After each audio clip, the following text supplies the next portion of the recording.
Legal. Todo mundo- E aí?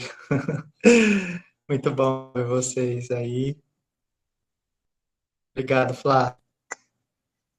Valeu, gente. Ó, Boa de noite, papo então professor. sobre. Boa noite. Então, gente, hoje é um bate-papo sobre tecnologia cosmética, né? Então, a gente inicia essa conversa, já está gravando. Quero agradecer de todos aqui essa noite. Já está tarde, né? Vamos dizer assim. Eu vou me apresentar para a maioria que conhece. Meu nome é Rafael, eu sou acadêmico do curso de medicina hoje, mas eu sou formado em farmácia. Eu tenho aí uma história na farmácia que tem mais de 20 anos, né? Eu comecei na farmácia em 99, mas como atendente de farmácia, tá? E comecei trabalhando por trás dos bastidores ali numa farmácia de manipulação e foi onde eu me encantei pelos cosméticos e sobretudo que permeia o meio da cosmetria, que é a aplicação do cosmético, né? O motivo pelo qual o cosmético tem a sua ação terapêutica, que é a cosmetria. Uma coisa é cosmético, é o produto. Outra coisa é a cosmetria, que é a ação do medicamento, do princípio ativo, do cosmético, pele, na unha, no cabelo, ou seja, enfim, o seu local de aplicação. Aí eu entrei nessa, me graduei como farmacêutico, posteriormente fiz uma licenciatura em Química, e como eu já trabalhava com cosméticos, eu entrei numa farmácia de manipulação, senti a necessidade de me especializar e um pouco mais a fundo manipulação de medicamentos e de cosméticos. Fiz essa pós-graduação em manipulação alopática e cosmecêutica ou cosmética. Posteriormente, eu fiz uma pós-graduação em medicina tradicional chinesa, especificamente em acupuntura. Trabalhei como acupunturista por algum tempo. E logo saí da acupuntura, porque eu tive uma oportunidade para ser professor no curso superior de estética e cosmética e da farmácia. Então, acabou tomando muito tempo. Aí logo ingressei no mestrado, em 2012, isso. E desde então, eu fiquei trabalhando como professor da estética, cosmética, né, na graduação, com a biomedicina também, com a farmácia, e me tornei coordenador do curso de química, presencial de química, então fiquei na docência nesses últimos 8 anos, tá? Aí eu fiz umas pós-graduações mais na área da estética, né, porque em 2014 o farmacêutico conseguiu atribuição como um especialista da estética, né, então faço botox, preenchimento, tratamento, da área da estética. Então, posteriormente, cursei uma pós em terapia ortomolecular, farmácia clínica, e hoje, né, eu sou discente, eu sou aluno do curso da medicina da Unirg, tá, no segundo semestre. Estou muito feliz de estar aqui com vocês hoje, pedindo um pouco dessa experiência que eu tenho na área do cosmético. Então, só para a gente iniciar a nossa conversa, o mercado cosmético ele está em franco crescimento, tá? Ele não vê para queda, não é um mercado em que a gente consegue olhar para ele e falar assim, nossa, esse é um mercado que vai cair, é um mercado que vai despencar, é um mercado que ele vai parar de crescer.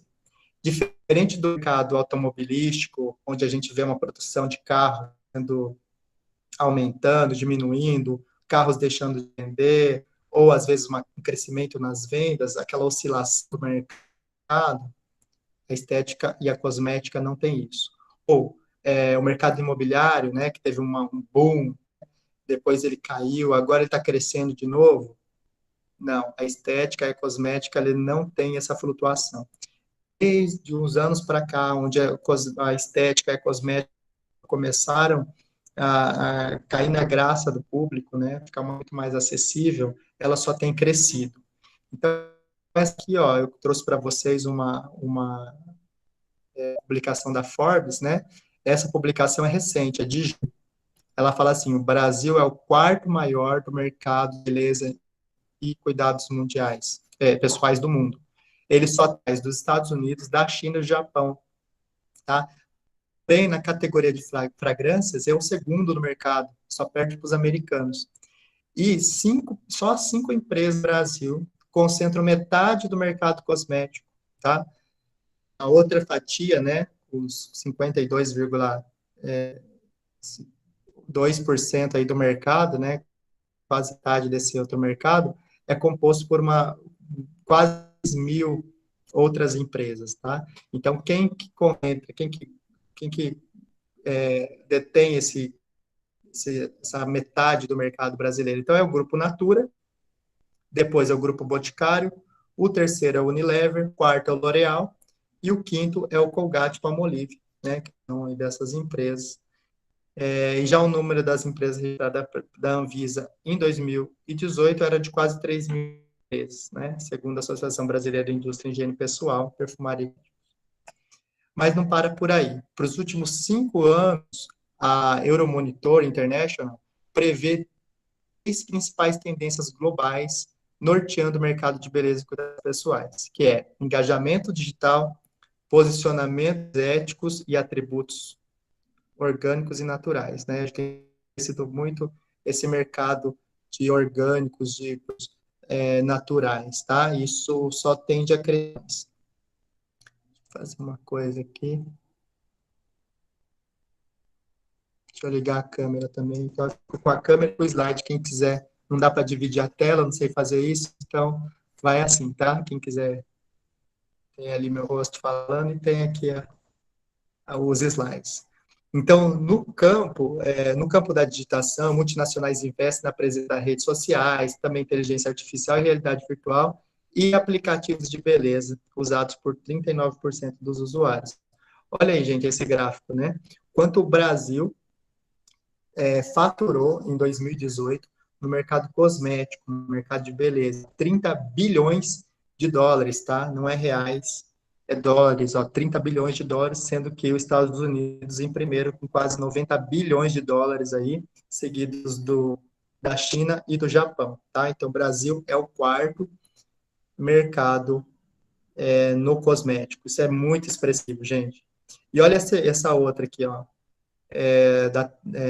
do portal Terra, né? É de 30 de setembro, um mês atrás. A experiência olfativa, mercado de cosméticos cresce 83% durante a pandemia. Gente, que mercado que cresceu 83% na pandemia? Fora máscara, fora de descartáveis, né?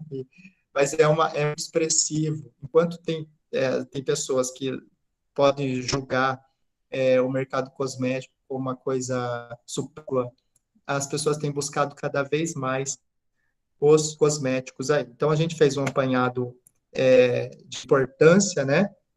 Só para a gente comentar mais algumas coisas sobre a importância ainda, os cosméticos apresentam um mercado com avanços tecnológicos notórios e de interesse de milhares de consumidores. Para que o produto seja eficaz, seguro, é importante seguir as normas de regulamentação dos cosméticos, observando todas as etapas, desde a aquisição de matéria-prima até o controle de qualidade. Gente, não é simples você ter uma indústria cosmética, uma empresa na área de cosméticas, né? Nós temos uma agência reguladora, que é a Anvisa, e a Anvisa ela é muito atuante no quesito de fiscalização e normatização, tá? Ainda assim, temos um número bastante grande de empresas da área da cosmética. No nosso Brasil, tem quase 3.000, né, como o dado de 2018 ali, que a gente comentou no slide anterior. E o crescimento tecnológico, né? Tem o resultado das estratégias de desenvolvimento do setor cosmético, né? A gente busca, pelo crescimento tecnológico, dia após dia, a concorrência entre essas gigantes da área da cosmética impulsiona isso.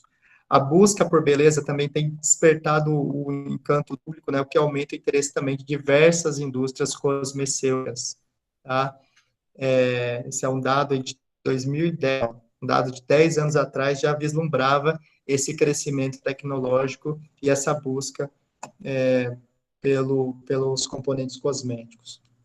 Para continuar, ó, a importância para a economia, tá, gente? A gente vê percebendo aí que o mundo vai num crescimento de desemprego ou de ou de falta de recurso, a gente vê na contramão a importância da economia na questão de geração de emprego e renda com o mercado estético e cosmético, tá?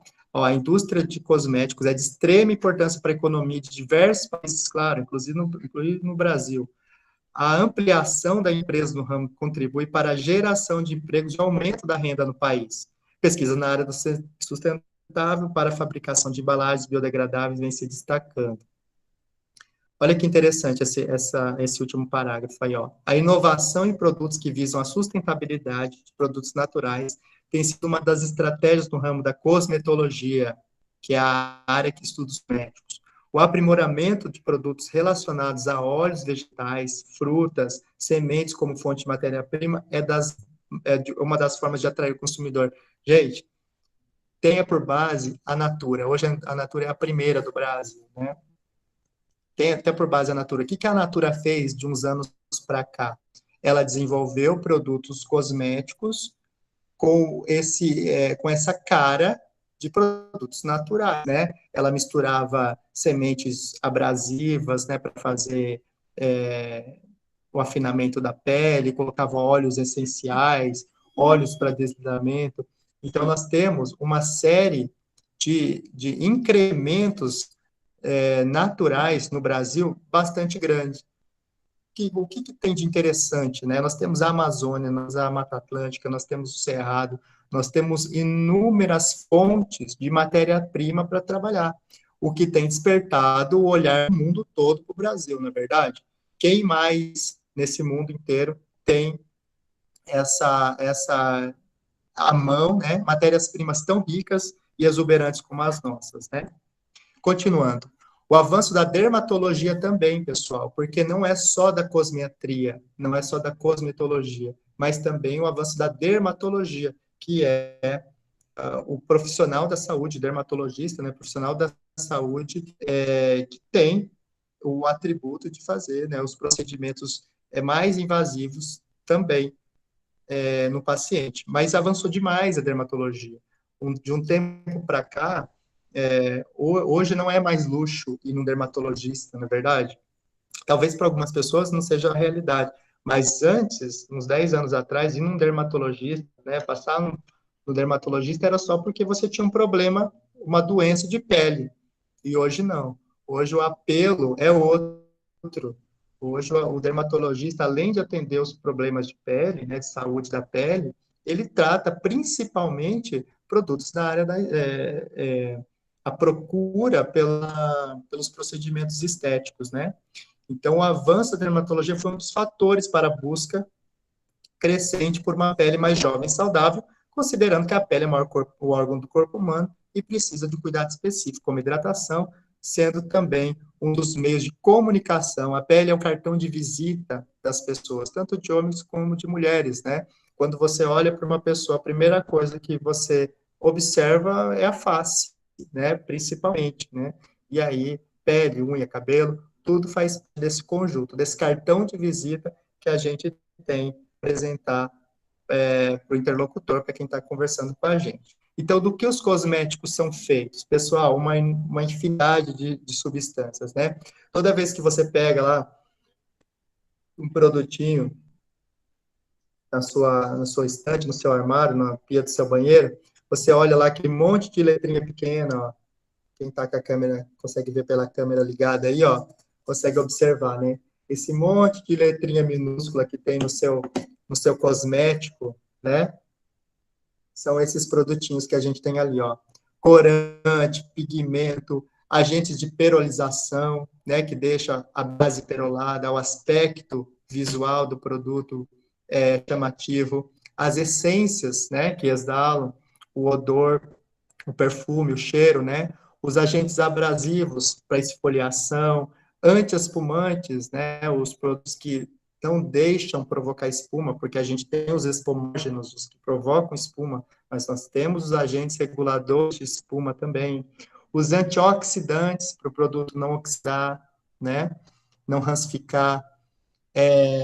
Bases oleosas, peroladas, bases solventes, que ajudam na mistura desses produtos, controladores de fluidez, né? Ninguém quer abrir um shampoo, por exemplo, shampoo na prateleira lá na mão e o shampoo escorrer pelos dedos como se fosse água, né? Então é necessário que ele tenha uma certa viscosidade, uma certa fluidez, para que também seja um produto agradável, na verdade? Você consiga, pelo menos, levar da sua mão até a cabeça sem ele escorrer pelo seu braço, não é isso, gente? Então, controladores de fluidez, controladores de pH, dos emolientes. O que são emolientes? Que amolecem, que deixam a epiderme mole, né?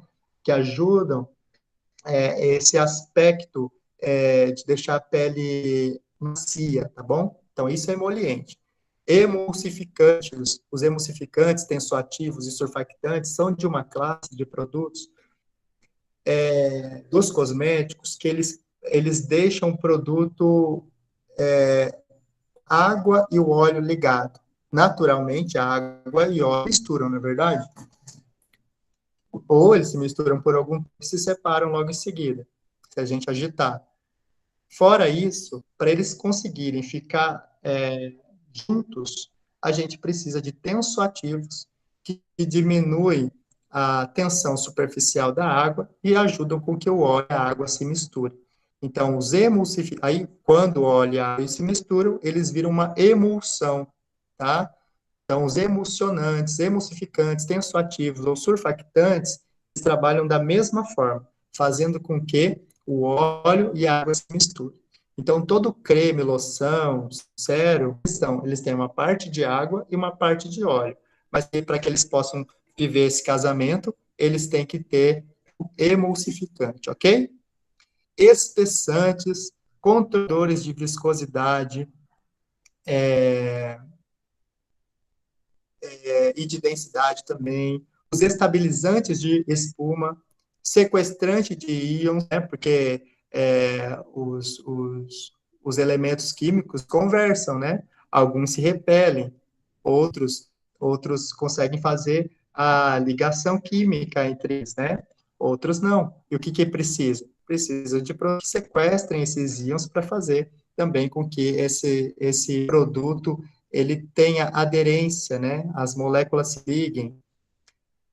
Os agentes bloqueadores de ultravioleta, né? De luz ultravioleta, conservantes para que ele consiga ter um tempo de prateleira suficiente, né?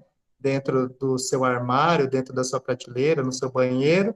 As ceras e os fixadores, né? Os fixadores de odor, por exemplo, de perfume. E os ativos, né, gente? Porque tudo isso precisa carregar um agente terapêutico. E o agente terapêutico nada mais é do que, ou nada mais são do que, os agentes que fazem a ação. Quem são esses produtos? A gente tem os anti-acne, temos os anti-caspas, nós temos os anti-envelhecimentos, que são os anti-aging, né? Os aspirantes, os despigmentantes, que servem para clarear a pele, né? Tirar manchas. Também temos os clareadores, que servem para uniformizar o tom da pele. Os dermorelax, que são os produtos que ajudam a diminuir o tônus muscular, para a gente diminuir as marcas de expressão, quando as fortes de expressão que geram rugas. Os hidratantes e os iluminadores. Dentre esses, tem uma infinidade de ativos, né, de ação, de indicação terapêutica de ativos para a pele, tá? Eu coloquei só alguns aqui. Mas os cosméticos são feitos disso. Então, quando você olha lá o rótulo, né, a embalagem do seu produto, e enxerga aquele monte de letrinha lá, não se assustem, porque o nome um nome daquilo, um pode ser a essência, o outro pode ser o abrasivo, o outro pode ser o espumógeno, o outro pode ser o controlador de espuma. Então, as letrinhas minúsculas aí que tem no seu potinho aí, tá? No seu creme, são referentes a essas ações aí desses produtos, tá bom? E quanto à origem, esses produtos eles podem ser de origem orgânica ou inorgânica. Eles têm uma composição química variada, que pode ser éter, aldeídos, ácidos, aminas, amidas, tá? Desse grupamento da composição química pode ser mais variada possível. E quanto à função, cada produtinho daquele que a gente tem no rótulo do seu, cada insumo que você tem no seu produto cosmético lá na prateleira da sua casa. Um é conservante, o outro é o veículo, um é umectante, que ajuda a umedecer, o outro é emoliente, que ajuda a deixar mais molinho, os espessantes, que dão consistência, os detergentes, que são extratores de gordura, tá? Que eles eliminam gordura com sabões, sabonetes, shampoos, né?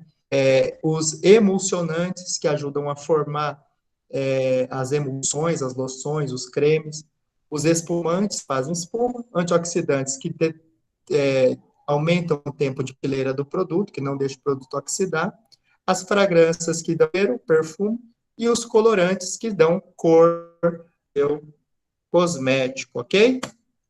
Vamos à frente. E aí, gente, nós temos também a tecnologia desses produtos. Então, para a gente entrar nessa parte tecnológica, a gente tem que entender uma série de situações, tá? Mas vamos passo a passo.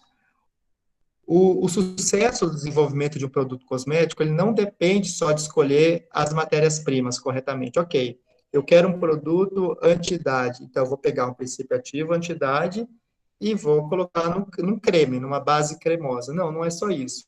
Ele precisa de um processamento. Às vezes, esse princípio ativo, ele não se dá com o veículo. O que é o veículo? O veículo é o que vai carregar esse produto. Normalmente, esse veículo ele não tem ação terapêutica, normalmente ele é inerte, tá? E o creme, a base cremosa, nela vai ser inserido 1, 2, 3, 4 tipos de princípios ativos, tá? Aí vai depender, mas vamos falar nesse sentido. E o que é necessário, então, para que eles façam um bom casamento, né? Vamos dizer assim. Precisa que esse produto ele seja bem agitado, ou seja, ele seja bem homogeneizado. Ele precisa passar por um processo que é chamado de moagem, tá? A moagem desse princípio ativo é o processo onde você diminui o tamanho das partículas. Quanto menor o tamanho da partícula, maior a superfície de contato, maior penetração na pele. A gente vai falar bastante sobre isso daqui a pouco, sobre o tamanho da partícula. O controle de micro-organismos, né? Porque senão esse produto para sua prateleira, você vai abrir, ele vai crescer um fungo nele, porque a maioria desse produto dos cosméticos é água, tá? E onde tem água tem vida. Então é necessário que o controle de micro-organismo pelos conservantes seja eficaz. Cristalização e resfriamento rápido, ou seja, dado um choque térmico em alguns produtos. Por exemplo, o batom faz assim. O cosmético batom é feito dessa forma. Ele primeiro é uma base quente, depois ele é dado um choque térmico baixíssimo, temperaturas baixas para ele solidar e formar aquele bastão que a gente conhece, entre outros. A degasagem, quem sabe o que é? Ver se alguém no chat o que é degasagem ou degassagem. É a retirada, pessoal, não vou dar tempo para vocês responderem, não, vou responder antes. Alguém sabe? Olha aí. Diferente esse nome, né? É a retirada de oxigênio. Então, às vezes, partículas de oxigênio dentro de um creme fazem com que esse produto oxide, né? Faça a oxidação desse produto e diminua o tempo de prateleira desse produto na sua casa, né?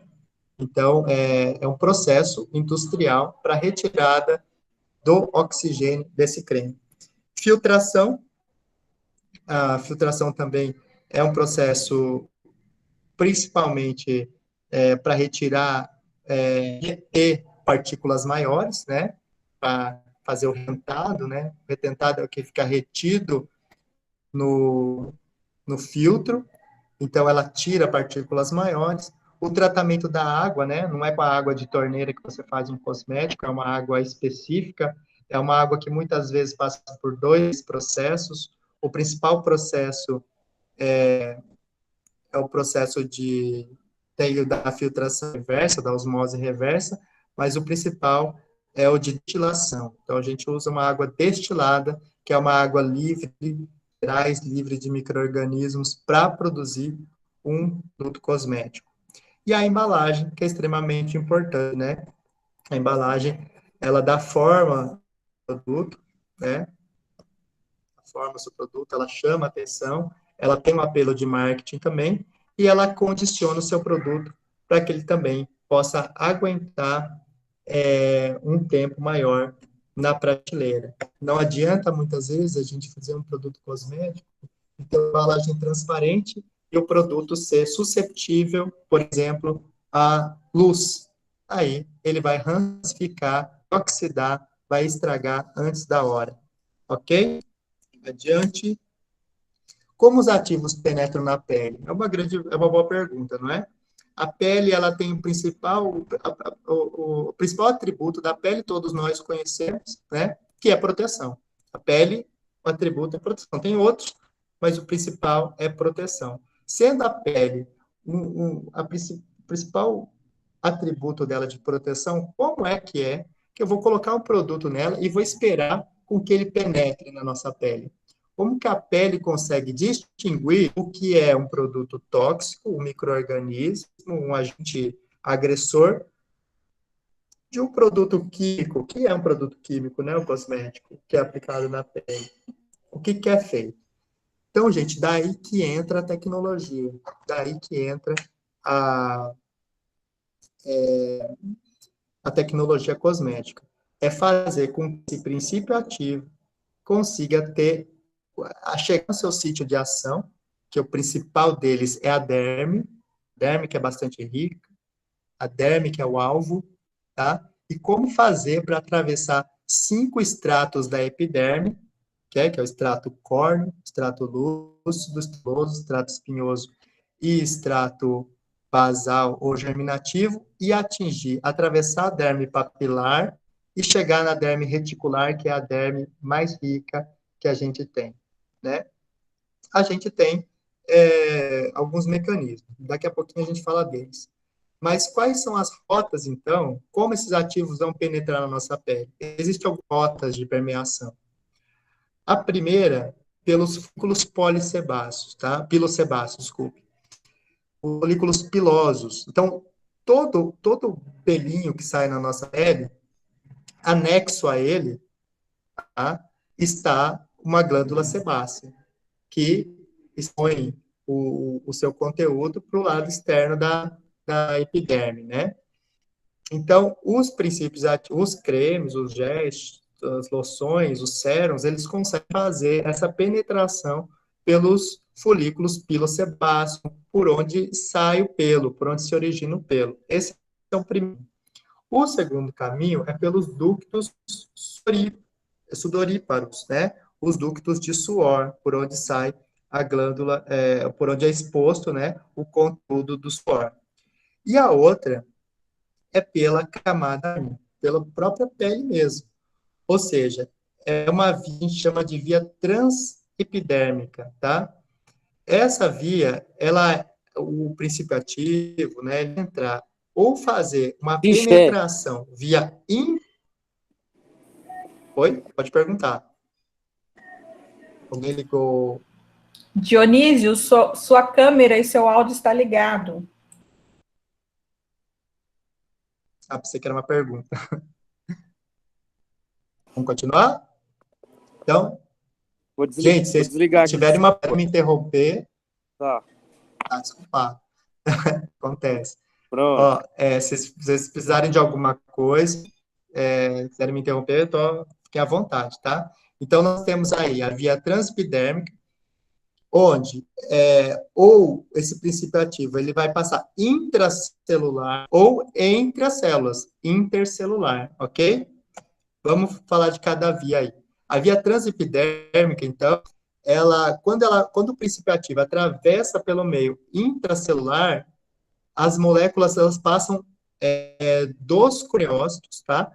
A camada de lipídios, os apêndices cutâneos, percorrendo caminhos que são caminhos com afinidade para água ou afinidade para gordura, dificultando a penetração. Ou seja, os princípios ativos que têm afinidade com óleo, que são lipofílicos, eles vão penetrar pelos locais onde existe o óleo, tá?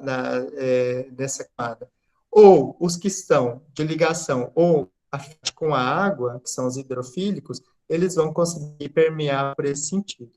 Existe também, nessa via transdérmica, a penetração intercelular, que ocorre, né, então, passando entre os corneócitos, entre as células do extrato extrato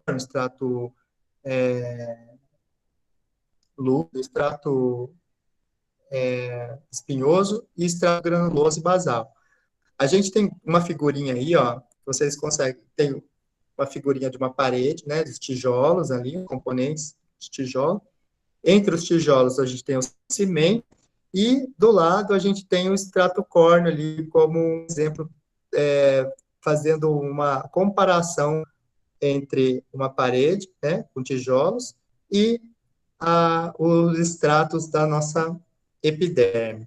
Então, esses são os corneócitos, né, o lado mais externo aí do seu vídeo, né, da sua figura.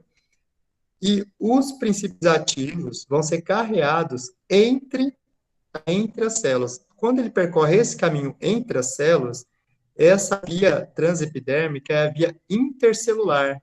Tá? Então, o princípio ativo consegue ser carreado entre essas células do caminho. Quando ele é intracelular, ele tem que atravessar a célula, que é um caminho um pouco mais difícil, com mais dificuldade de penetração. Esse mecanismo também é chamado de transcorneal, que é através das paredes da camada córnea, como a gente está fazendo a comparação entre intercelular, né, entre os tijolos, né, seria entre os cimentos do tijolo ali, tá? Por exemplo. E quando ele faz a penetração pelas glândulas sudoríparas e as glândulas sebáceas, a gente consegue, então, ter essa ideia através ali da setinha 2, tá? A setinha 2 dessa imagem, ela mostra um folículo piloso, tá? Parece duas asinhas essa figura, são as glândulas sebáceas. Então, toda vez que você tem um folículo piloso, consegue observar isso? Você tem glândulas sebáceas anexas a esse ducto piloso, ok? Então, os princípios ativos também conseguem entrar por ali. E outra via é a via 3, ali, ó, no desenho, tem a flechinha 3, e na flecha 3 a gente está observando uma glândula sudorípara, tá? Enovelada ali na sua base, e os princípios ativos, quando atravessam por ali, é um tipo de penetração que ele faz. E o 1 é a transepidérmica que a gente conversou agorinha, no slide anterior. Aí mais uma figura para elucidar um pouco melhor, e a intercelular, né, que o princípio ativo, ele atravessa entre as células, ele vem desviando as células até chegar na derme, tá? Essa primeira, esse aí é da epiderme, tá? Dos 5 estratos da epiderme. Ou a via transcelular, onde ele atravessa pelas células através de difusão. Tem a transglandular, que ele entra, né, pela glândula ali, no caso aqui é o desenho da glândula sudorípara, por exemplo.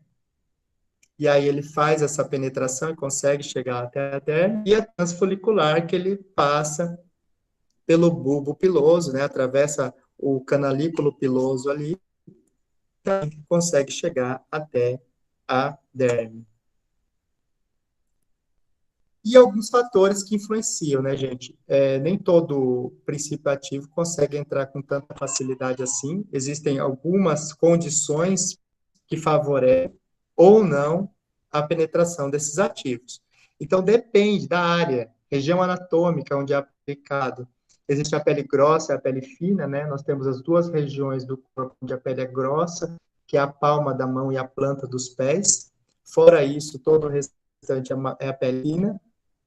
E existem algumas regiões da pele fina que são também mais permeáveis e outras regiões menos permeáveis, né? A gente vê, por exemplo, consegue ter uma ideia do antebraço, da pele do antebraço, que ela é um pouco mais fina, aí já no dorso da mão, ela é um pouquinho mais grossa. Então, existem regiões anatômicas do nosso corpo que facilitam ou dificultam a penetração dos ativos. Condições da pele e patologias, às vezes você tem uma doença de pele, alguma situação onde é dificultado também a penetração desse princípio ativo. A idade também é um fator importante, né? As pessoas mais velhas, quanto mais idosa é a pessoa, mais velha, mais madura é essa pessoa, a tendência dessa pele é ser uma pele seca, menos vitalizada, né? Desvitalizada, menos hidratada, e mais delgada, né? Mais fina. O que é diferente numa pessoa mais jovem ou numa criança, por exemplo, que tem a pele túrgida, uma pele tenra, macia, é bem diferente. A gente consegue ter ideia disso, né, quando a gente comenta. Então, a idade é um fator importante também. Metabolismo cutâneo, descamação, se essa pele está descamada ou não está. É necessário, muitas vezes, que a gente faça uma esfoliação na pele para permitir que os ativos penetrem com mais facilidade. Existe essa conduta dentro da cosmiatria, né, da aplicação desse cosmético, descamar a pele para fazer a penetração do ativo. A irritação cutânea ou sensibilização, às vezes, é muito sensíveis, né? Fatores relacionados ao ativo, por exemplo, como solubilidade, concentração adequada desse ativo, composição desse ativo, às vezes ele é muito oleoso, muito untuoso, ou ele é muito aquoso, né? Tem essa questão mais líquida, ou é mais água mesmo, né? Posição óleo-água ou água em óleo.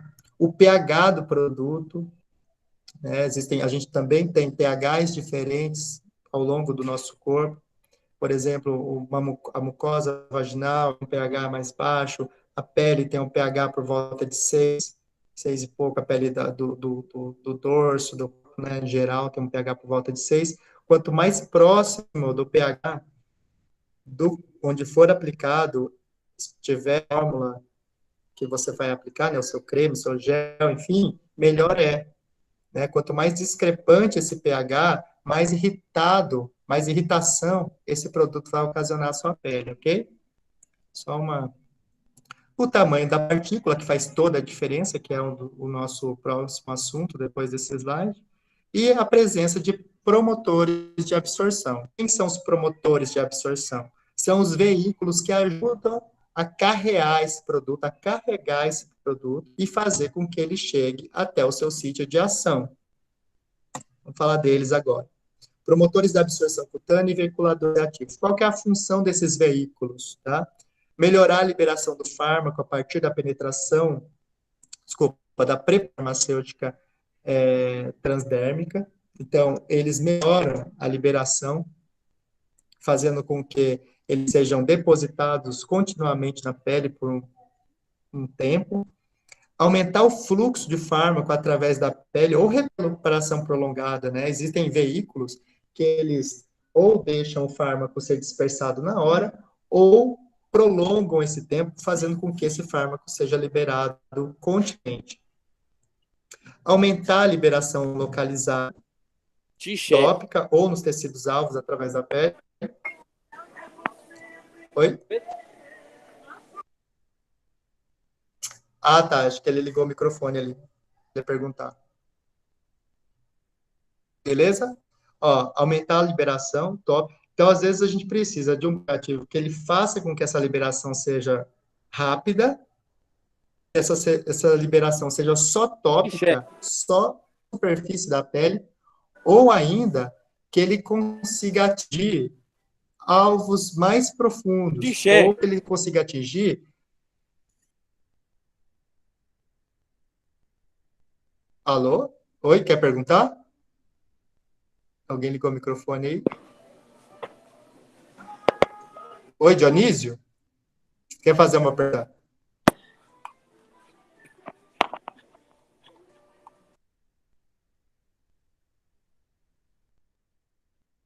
Se puder avisar ele aí para mim. às vezes esse princípio ativo ele precisa ter uma ação sistêmica, tá, pessoal? Essa ação sistêmica também consegue ser, a gente consegue atingir através do veículo que a gente vai usar. E realizar também as 3 funções combinadas, né? Melhorar a liberação, aumentar o fluxo do ar e liberação controlada também são algumas funções dos veiculadores de ativos. Lembrando sempre que veículo de ativo é quem carrega o ativo, é quem vai fazer ele chegar lá no local de ação. E aí, entrando exatamente no que a gente se propôs a falar, que é na tecnologia cosmética. O que a gente tem hoje para trabalhar com cosmético, né? O que tem de mais moderno ou que as indústrias têm trabalhado mais, se preocupado mais?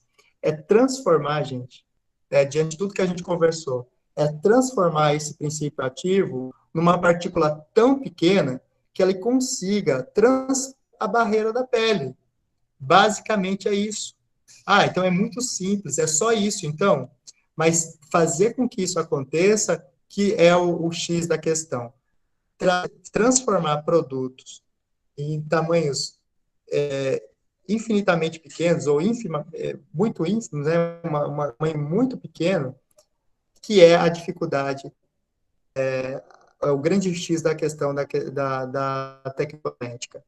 E, para isso, a gente tem um nome, que é a nanotecnologia. A gente já ouve falar de nanotecnologia em tantas coisas, né? E nos cosméticos não fica de fora. A gente fala muito de nanotecnologia na questão de aparelhos eletrônicos, né? Os celulares, por exemplo, né? Quanto menor o celular, nanotecnologia ele tem, enfim, uma série de situações que a gente ouve falar da nanotecnologia. Mas no cosmético ele já é falado e faz bastante tempo, tá? Até a nanotecnologia aplicada à cosmética, ela refere-se à utilização, então, de partículas contendo princípios ativos que são capazes de penetrar as camadas mais profundas da pele, potencializando o efeito do produto. Ou seja, você usa menos produto com mais ação. Você tem menos gastos com princípios ativos, né? E você tem ações muito maiores. Olha que maravilha. Como que eu consigo isso? Diminuindo o tamanho da partícula.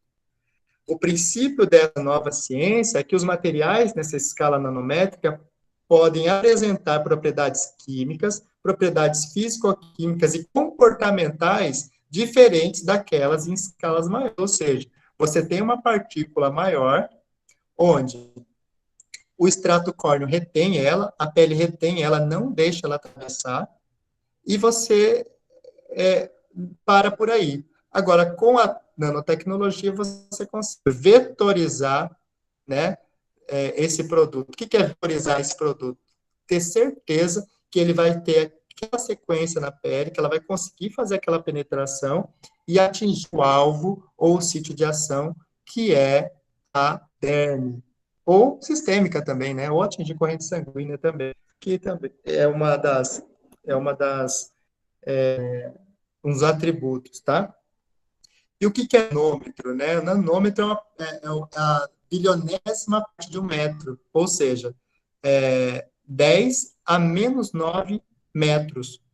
Um nanômetro corresponde a 10, 9 metros, ou seja, você fala, um nanômetro é igual a 0,0000009 vezes, né, até 1 metro, ok? 0,0001 metro.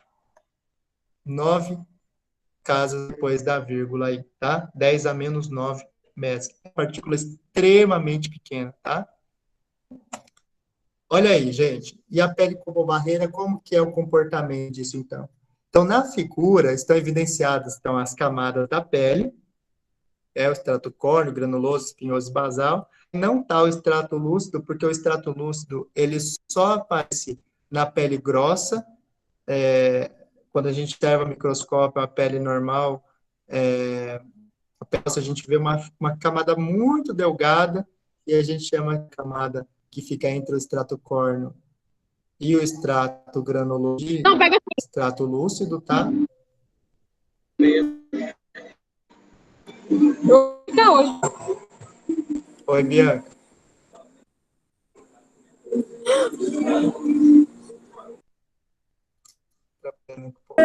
Fala, Bianca, quer perguntar? Acho que a Bianca tá... Ó, gente, então vamos lá. Então, a camada córnea, ela tem a espessura de 15 micrômetros, tá? A camada granulosa até a camada basal, 150 micrômetros, e a derme, 2 milímetros. É muito delgada, né? Toda a epiderme, ela é muito delgada. Tem autores que trazem a epiderme como 3 camadas, tem autores que falam que são 2 camadas. Quando fala as camadas, fala da epiderme e da derme, e quando se fala de 3 camadas, eles acrescentam a hipoderme também, tá? Mas, enfim, se a gente olhar essa camada, ela é muito delgada. Porém, o princípio ativo, ele tem que conseguir atravessar toda a camada, essas 5 camadas aí, ó, a camada córnea, granulosa, espinhosa, basal, e atingir a derme. Ainda tem que atravessar uma camada bem estreita em cima da derme, a derme papilar, para atingir a camada mais grossa da derme, que é a derme reticular, onde ela tem uma maior riqueza de organelas, tem as proteínas que devem ser incrementadas, né? A gente tem colágeno, elastina, glicosaminoglicanas, ácido hialurônico, todos os produtos, todo esse recheio da derme que dá sustentação para a nossa pele. E é, na verdade, o que está ali na nossa derme que vai dar essa viçosidade da pele, esse brilho, a diminuição de rugas, uma série de eventos aí que a gente consegue atingir através do uso dos cosméticos. E é inclusive na derme, gente, que tem uma célula extremamente importante, que são os fibroblastos. Eles que são os produtores, os fibroblastos são os produtores dessas proteínas de sustentação da pele, as proteínas que são envolvidas no envelhecimento, ok? Que é o colágeno, elastina, glicosaminoglicanos, ácido hialurônico, e uma série de outras aí. Enquanto a gente fala de ativos, a gente está nanomateriais, tá? Ou nanoativos, como nanopartículas. Elas estão presentes em todos os cosméticos, creme, gel, shampoo, loção, condicionador, filtro solar, todos produtos cosméticos podem ser incrementados com nanomateriais ou nanopartículas ou nanoativos, tá? Pasta de dente, creme anticelulite, creme clareador, né? Fotoprotetores, maquiagem, de modo geral, perfumes, esmalte, tudo pode ser incrementado com ativos menores.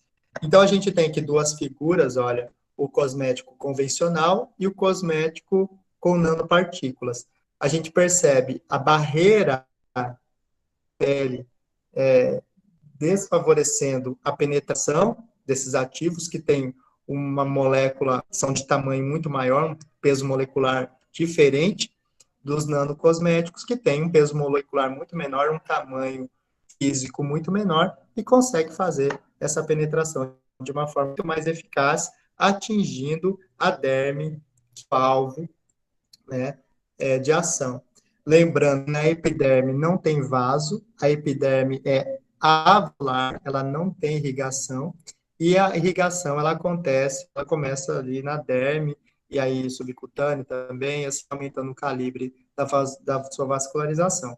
E muitas vezes a gente quer realmente que esse produto ele faça até uma ação via sistêmica. A gente tem hoje, né, a gente tem uma demanda muito grande de cosméticos com hormônio, tá? Hoje a de manipulação é bastante rica nisso, né? O principal hormônio que a gente manipula, que a gente faz na farmaculação, é a testosterona. E hoje nós temos um crescimento exponencial na produção de creme à base com a testosterona como princípio ativo. A testosterona não é para ficar no uso tópico, né? Não é para ficar da pele. Ela precisa ser veiculada até a corrente sanguínea para ela fazer a ação sistêmica. Só um exemplo que eu trouxe, que eu lembrei para vocês aí, falando então de luz. O veículo, então, ele é o agente carreador desse princípio ativo. Então, o princípio ativo vai no veículo e ele vai ser transportado através desse veículo, o nome é bem sugestivo, né, dá para entender muito fácil, até o sítio de ação. Esses veículos, pessoal, eles não têm uma ação terapêutica, eles não têm que ter. Acaba sendo ambiente, acaba sendo umectante, acaba hidratando a pele, de alguma forma pela sua própria constituição, mas eles não são para isso, eles são para melhorar o transporte do ativo. Então, esses veículos, eles também possuem nanopartículas, são gotículas muito pequenas de emulsões, a gente chama isso de nanoemulsões, né? E elas constituem uma classe de emulsão com gotículas uniformes, de dimensões muito pequenas, muito diminutas, na faixa de 20 a 500 nanômetros, é bastante pequena, que estão se tornando cada vez mais populares como veículos para liberação controlada e dispersão otimizada dos ingredientes ativos. Então, quando a gente fala de veículos na cosmética, a gente vai sempre lembrar que é o que carrega o princípio ativo, tá?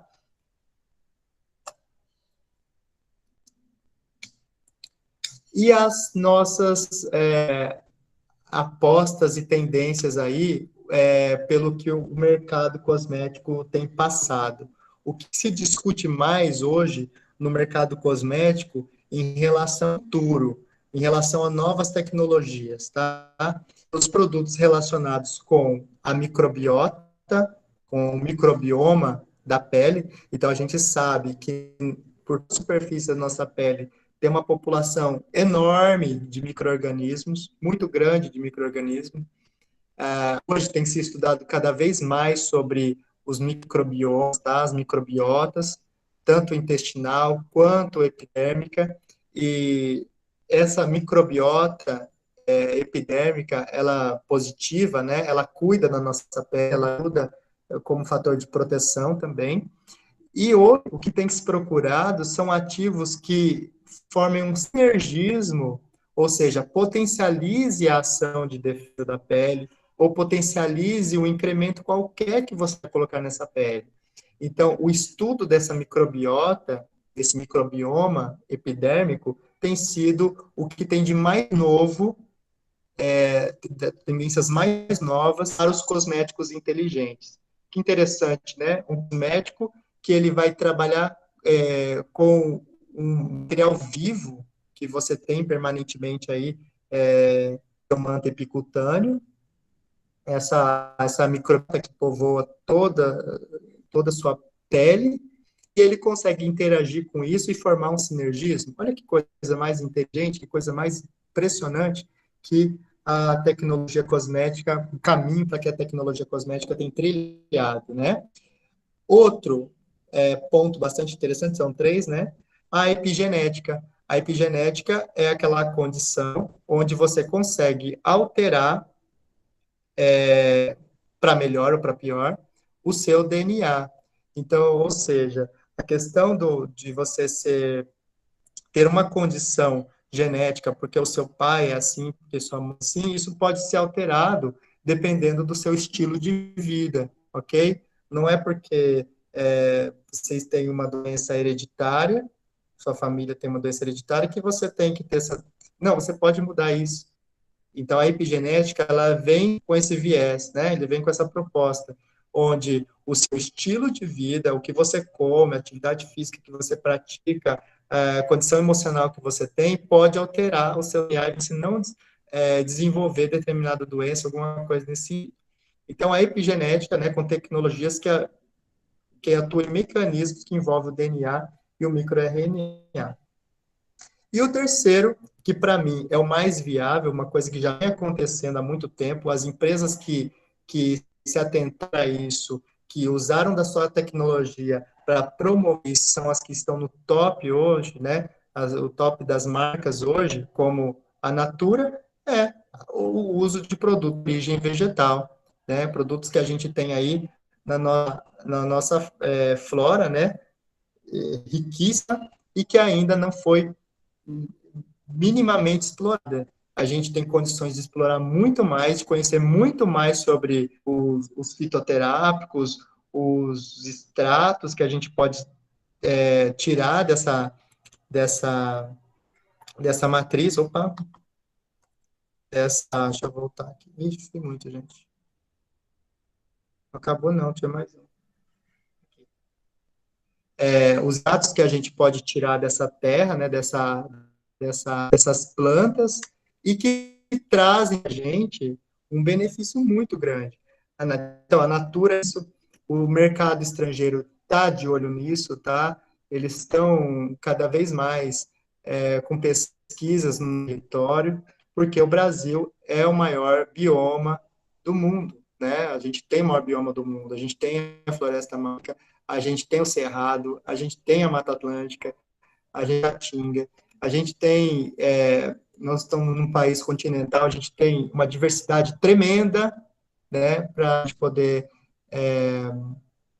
extrair, né, os benefícios que essa flora traz para a gente, né, e a gente precisa de tecnologia para isso. Então, a tecnologia cosmética, hoje, a mais palpável que eu vejo, né, que a gente estuda, é através dos extratos vegetais que a gente tem aqui na natureza. E claro, sempre de uma forma sustentável. Fazer essa extração de uma forma sustentável é essa que é a palavra de ordem agora para o mercado cosmético, ok?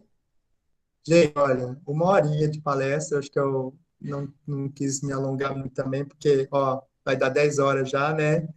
A gente tem que dormir cedo para melhorar o aspecto da nossa pele. A gente sabe que durante a noite que a gente reconstrói todo a nossa pele, né? E aí está o meu contato. Se vocês tiverem alguma dúvida, que queiram tirar agora, abra o microfone, vamos conversar. Tem um tempinho aí para a gente tirar a dúvida. Eu sou profissional da estética, eu faço botox, preenchimento, microagulhamento, intradermoterapia, aqui em Gurupi, tá? Essa é a minha rede social, se vocês quiserem entrar em contato lá comigo também em off e em privado, a gente pode conversar também. Agora eu vou deixar aberto para a gente conversar um pouco sobre a palestra. Se vocês tiverem alguma dúvida, eu estou à disposição. Um de cada vez, por favor. Calma, já vamos de vez. Vocês estão aí ainda? Rafael, a Sávia, boa Oi. noite. Oi, Sávia. Deixa eu explorar um pouco aí a sua experiência, né? A gente está numa onda de invasão de cosméticos japoneses, coreanos, né? E tem muitas postagens de cosméticos provocando acne. Você acha que interfere tanto essa mudança, essa estrutura, em relação à estrutura ou pH desses cosméticos, né, de outras regiões, seja Estados Unidos, coreano, enfim, desses? Olha, eu acho que não varia tanto o pH da nossa pele para o pH de uma pele estrangeira, vamos dizer, de uma outra etnia, tá? Então, a que a gente trabalha entre os pHs não é tão estreita assim, né? Essa pele consegue trabalhar numa faixa interessante pH, a não ser produtos que estão muito ácidos mesmo para sua para atender aqueles requisitos. Por exemplo, ácido para fazer peeling, né? É uma situação, o produto já vem ácido mesmo. Eu não penso que seja uma coisa negativa ou tipo usar um produto americano ou japonês ou chinês. Não, eu acho que a tecnologia que eles têm é bastante grande, bastante. E claro, nunca desmerecendo a nossa, né? A gente tem empresas muito importantes aqui, como o Boticário, que é lá do meu Paraná. Conheci a empresa, eu fui na fábrica do Boticário, conheço de perto. A Natura também é muito importante, né? A gente tem empresas muito boas aqui, e pequenas também. Conheço várias empresas cosméticas pequenas, de pequeno porte também, com uma qualidade muito grande. Então, agora voltando à sua pergunta, que se foi isso que você perguntou mesmo, né? Se a influência dos produtos cosméticos externos, estrangeiros, eles ser negativos para a nossa pele? Eu acredito que não.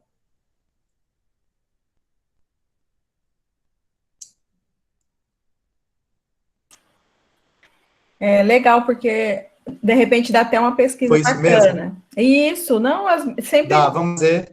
sempre o pessoal fica perguntando, será, né?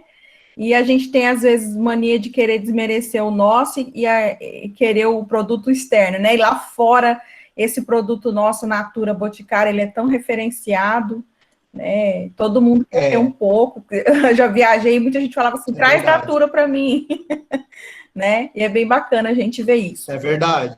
Quando você falou bastante de tecnologia, a gente está vendo aí também uma invasão de personalização, né? Um novo luxo aí da beleza. A gente já viu algumas marcas que estão trabalhando essa inteligência artificial e tecnologia para fazer cosmético personalizado. Você acha que isso demora para chegar para a gente? A coisa está tão rápida, tão globalizada, que não demora. Eu penso que não.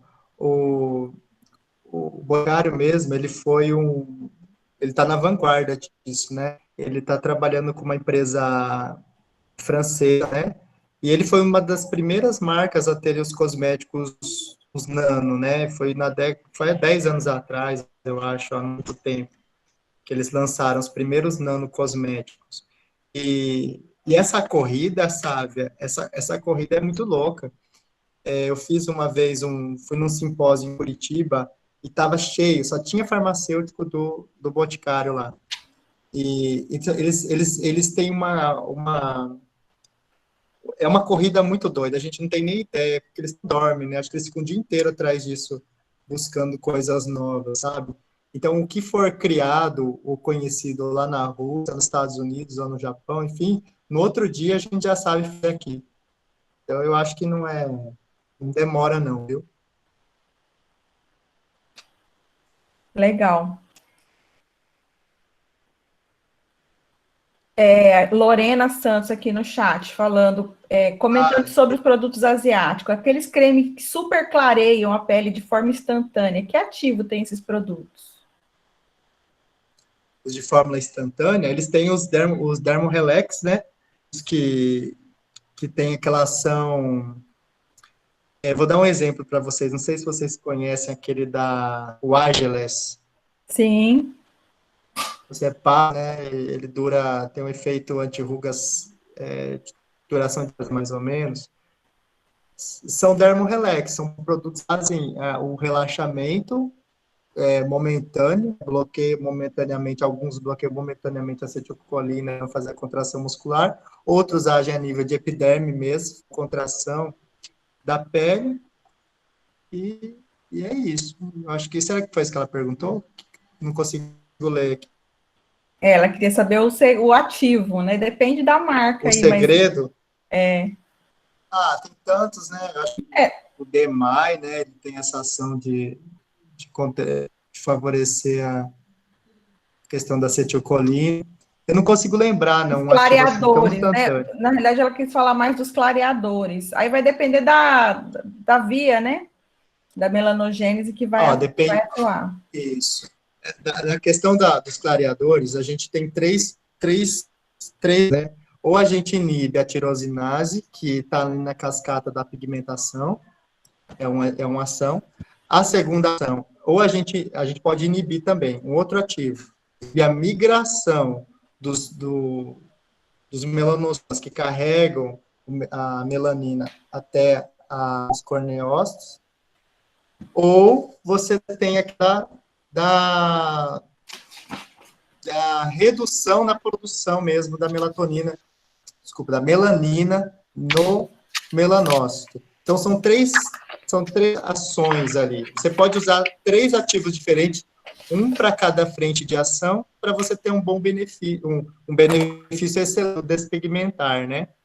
No retirar a mancha, por exemplo. Mas ativos aí despigmentantes monte no mercado. Tem até de Usoral hoje, né? Que é o Oleolá, que é fantástico, muito bom. Quem assistiu a palestra de ontem, eu falei do Oleolá, palestra de ontem à tarde. às 16 horas. Falei do Oleolam, que era de suplementos anti-envelhecimento.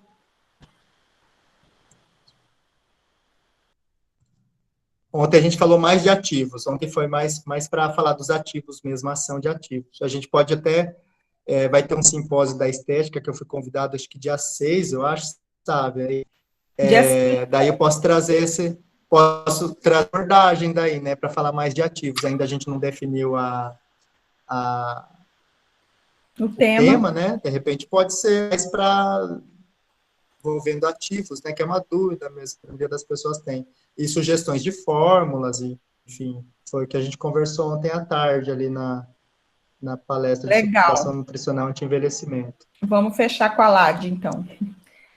Rafa, eu acho que não tem mais pergunta. Queria muito agradecer a disponibilidade sempre, trocar conhecimento, isso é muito legal. E vamos trabalhar junto aí, fazer pesquisa. Muito obrigada, viu, pessoal? Tem que ver o link ali para o pessoal. Obrigado, vamos fazer. Tchau.